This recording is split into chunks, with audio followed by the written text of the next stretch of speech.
left off with looking at architecture from different periods, and I had mentioned that we were going to talk about why there was all this looking back, and part of it is because of a dissatisfaction with society. There's always going to be pushback when there is progress. There are always going to be people that look to the past and say it was better then. Houses of Parliament in Big Ben are a perfect example. This is something that was built in the 1840s, so 100 years after the time we're talking about. But it's supposed to look like it was built during the Middle Ages. It's neo-Gothic. And so you have progress in the government, but this sort of looking backwards in the building. Another interesting thing about this is most countries, their government buildings look like ancient Greek or Roman ones, where the British chose the Middle Ages.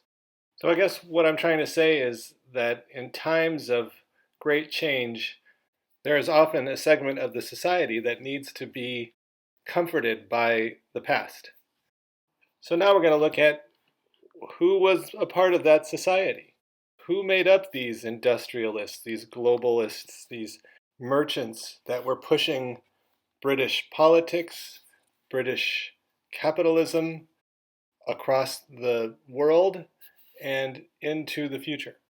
One of the best painters who portrayed this society was William Hogarth. Now, he was a satirical painter. He was like Voltaire, but with paint. So he wasn't going to make it easy on these nobles. He was going to really tear into them and try to show the world, like, these are the people that are running the country. Here he is with his pug. So this is an engraving that Hogarth did early on in his career for a newspaper. And it was about the South Sea Scheme, which was like a money-making scheme that bankrupted many people. There was a British joint stock company that assumed the debt of England, hoping to pay it off and then become lucrative by monopolizing trade with South America. The problem was the owners of the company were all corrupt, and all the investors in this British joint stock company lost all of their money. And this image is a scene of like metaphor for what happens when you try to make money off of corruption. It was a direct result of globalism. So the center of the print is a financial merry-go-round, and it's ridden by figures that represent a broad section of society because everybody invested in this. They all thought like, ooh, this is a good way to make some money. So it includes a prostitute, a clergyman, a bootblack, which is basically a person that shines shoes, a hag. And then the ride is, at the top of this merry-go-round is a goat. And there's a slogan that says, "Who will ride?" And there's like this jostling crowd below. And in that crowd is a pickpocket who's an actual person who was one of the people that thought up this scheme, Alexander Pope. And he's stealing from the pockets of the larger gentleman who lost all of his investment and all of his imagined profits. So this is meant to be like a cautionary tale. If you saw this picture, you would sort of understand everything that's happening. In the background, it's hard to tell, but you can see St. Paul's, the cathedral. And that's dwarfed by this merry-go-round because it's supposed to show that greed has overtaken the religious goodness. Like, we are English and we are proud Protestants and look what we're doing to ourselves.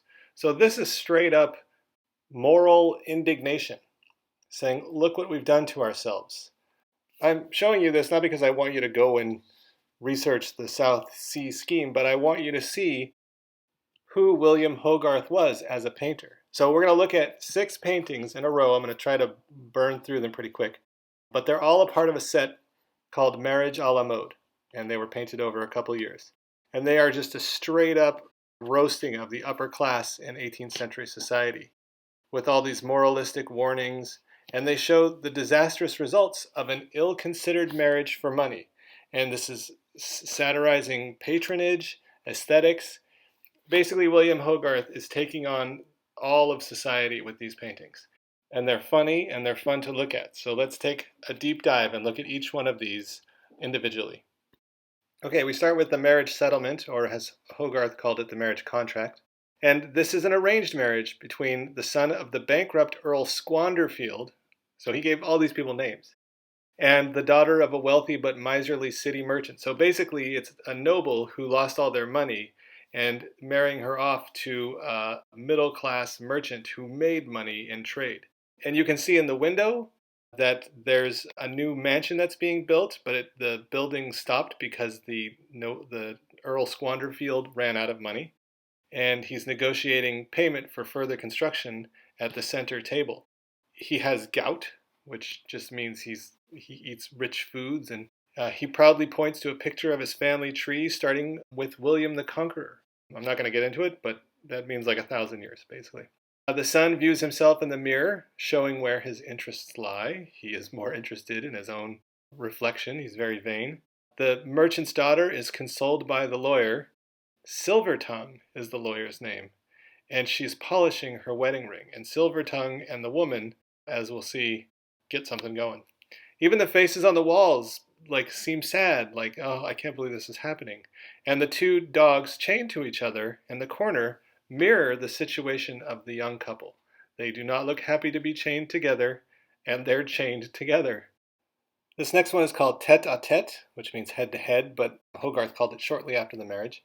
And there are signs that the marriage has already begun to break down. The husband and the wife are uninterested in one another amidst evidence of their separate overindulgences in the night before. So they each went out that night before, however, they did not go out together. There's a small dog that finds a lady's cap in the husband's coat pocket, so he's an adulterer. There's a broken sword at his feet, which shows that he's been in a fight. The open posture of the wife also indicates unfaithfulness. This is like the swing, and there's all these symbols in here that if you are in the know, you would understand all of these different symbols.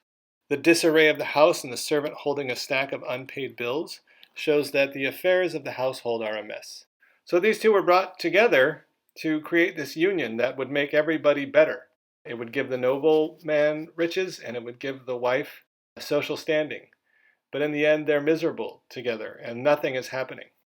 Meanwhile, the Earl's son is visiting the Quack doctor. That's what this one is called by Hogarth, the visit to the Quack doctor. And he's bringing a young prostitute. And he's unhappy with the mercury pills that he was given to cure his syphilis. And he demands a refund, while the young prostitute next to him dabs an open sore on her mouth, which is an early sign of syphilis. There has been an alternate story, though, suggested for this one, and that is that the Earl's son has brought the child to the doctor because he believes he infected her with syphilis. And the woman with the knife is the girl's mother, and the doctor is the girl's father. And they're pretending to be angry so that they can blackmail the Earl's son. So they're setting him up. The child already had the disease when her mother sold her to him. She might have even inherited the disease from her syphilitic father, who is the doctor. So this is as a scam to basically cheat this noble who just came into this money out of that money. So the interesting thing about this image is that he's not just indicting the nobility or these wealthy merchants for their immoral behavior. This is the lower classes as well. We've all lost our way, is Hogarth's hypothesis. This painting, also called the Countess's Mourning La Vie, or When She Wakes Up. The old earl has died, and so the son is now the new earl, and his wife is the countess, and she sits with her back to her guests, oblivious to them, as a servant attends to her grooming. The lawyer, that guy from the first picture, Silvertongue, is reclining next to the countess, suggesting the existence of an affair. The point is underlined by the child in front of the pair, pointing to the horns on the statue. This is a symbol of cuckoldry, or unfaithfulness. There are paintings in the background, and they include the story of Lot and his daughters. There's Jupiter and Io, there's the rape of Ganymede, the Actaeon, and several other figurines are marked for auction. So they're already running out of money, and they got to sell all their stuff. Okay, we're at the climax of the story now. The bagno, is also known as the killing of the earl. So the new earl has caught his wife in a bagno, or like a bathhouse, with her lover, Silvertongue, and Silvertongue fatally wounds him. And she begs forgiveness from him. And then in that window in the back, you can see a man in a nightshirt making a hasty exit. And there's a picture of a woman with a squirrel on her hand hanging behind the countess. that contains lewd undertones. And there are masks on the floor that indicate that the couple have been at a masquerade. Okay, this is the last of the paintings. It's called The Lady's Death, but Hogarth called it the suicide of the Countess. So she poisons herself in her grief and also her poverty-stricken widowhood after her lover is hanged for murdering her husband. So Silvertongue is convicted of killing the husband. There's an old woman carrying her baby and allows the child to give her a kiss. But the mark on the child's cheek and the caliper on the leg suggest that a disease has been passed on to the next generation. The Countess's father, whose miserly lifestyle is evident in the bare house, removes the wedding ring from her finger because he's a miser, and so he takes the opportunity to get money whenever he can. So Hogarth was pretty critical of a lot of people in society. But this is an interesting painting because these are judges on the bench in 1758, and then the other one is a painting of his servants. And so I'm going to ask you, as one of these lecture questions, to compare these two. And, now that you know Hogarth, maybe you can see how he feels about these two different groups of people. Okay, I'm going to take the last couple of minutes of this second part to take a right turn here and talk about something a little different after Hogarth, and that is the Grand Tour. This is another thing that happened in the 18th century that drastically affected the way the art looked at the time. So basically, the Grand Tour was a way for people to travel around Europe, but not as they used to in the pilgrimage way for the Catholic Church. It was a way to further your education because they still liked the idea of travel. So the Grand Tour brought young gentlemen to new archaeological spots.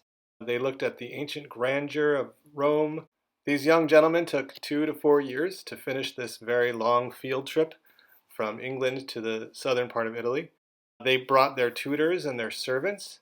They moved across continents. They went back in time as they moved across the continent. There were 2 sides to the Grand Tour. There was ancient Rome, and then there was contemporaneous Italy. So it wasn't just to look at ancient ruins, but also to see St. Peter's or Borromini or Bernini churches. So the Grand Tour was kind of spurred on by archaeology. I mean, this was the first time that people were basically digging up old things on purpose to show them off. It happened in the past, but it was just because they were trying to build something and they accidentally uncovered ruins. Now they were just uncovering ruins. And so one of the biggest stops on the Grand Tour was Pompeii. There was another city called Herculaneum, but Pompeii was destroyed and buried under ash and pumice after Vesuvius erupted in AD 79. And it was lost for like 1700 years before it was accidentally rediscovered. The people in the buildings were covered up in 12 different layers of ash and pumice. And during the early excavations of the site, there were like voids or spaces in the ash. And they figured out that those spaces in the ash were human remains. So then they devised a technique to inject plaster into these voids to recreate the forms of Vesuvius's victims. They still use a technique today to do this when they uncover one of these voids, but instead of plaster, they inject a clear resin. So I don't know if you've ever seen images of Pompeii, but there are heartbreaking images of people crawling or being crushed by things, and because their bodies were preserved so perfectly, you can see the struggle, and it's horrifying. But it is a place to visit, and that's the point, is that the Grand Tour brought all of these young gentlemen here to visit. And eventually, you'll see that most of the archaeologists are British because they keep doing this thing where they go off and they go, oh, old stuff, let's dig it up. Okay, so you're on this journey and you're seeing all this old stuff, and like people today, you want a souvenir. You want to bring something home that says, look what I saw, or look what I got. And one of the most famous artist at the time that was creating these souvenirs was Giovanni Battista Piranesi. He was a very sought-after artist for images of architecture. And I want you to notice the detail on these, because he was trying to be as scientific as possible. He was using his eyes to show everything he sees. He left explanatory notes in the margins, and a third of the monuments that he drew are actually gone, so he created this historical record of ancient Rome. So if you were looking for images of ancient Rome, Piranesi was your guy, but if you wanted an image to bring home of Italy today, then there were painters that would make paintings of views that you would see. These views were known as veduti, which is Italian for view. Canaletto is famous for these veduti. Visitors on the Grand Tour would take these home as mementos of their travels. They were usually city views, usually of a tourist attraction, which is not that different from what people do today when they go on vacation. They were accurate, they were highly detailed, and now you can find these paintings, which were basically just souvenirs, in some of the most famous museums in the world. Canaletto is a very highly sought after artist, and he gives you this record of what Italy looked like in the 1700s. But what if you're one of those people that's like, I want both. I want contemporaneous and I want ancient. Well, there were painters for that too. This one by Hendrik Frans van Lint has the mausoleum of Hadrian, but also St. Peter's in the back there. Some people went on the Grand Tour and they stayed, artists, and then they made paintings for other people that were on the Grand Tour. And in part 3 of this 3-part lecture, we'll talk about some of those artists who either were in Italy for a long time and went back to England, or were from a different country but went to England and painted the paintings that they knew the English people would want from their time as artists on the Grand Tour.